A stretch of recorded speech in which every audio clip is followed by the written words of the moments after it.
Odstartovali.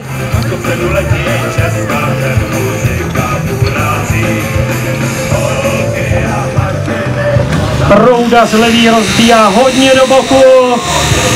Nějaký metr si chce asi naběhnout. Zatím to vypadá, že běží na druhé trče, neba ne? Je to všechno v pořádku. Voda je o něco pomalejší, mašina sála. Pravý proud dříve, levý proud.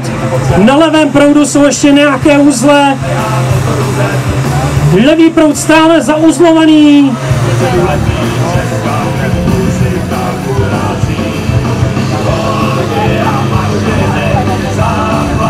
Tam je velká smyčka na hadici.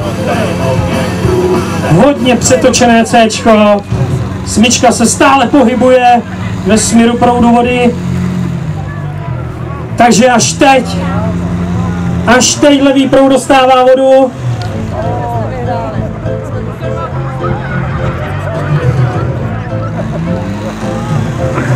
A bohužel vidím Košíka mimo vodu. Takže když se proudařovi podařilo dostat vodu na proudnici, tak u základny byl Košík ven.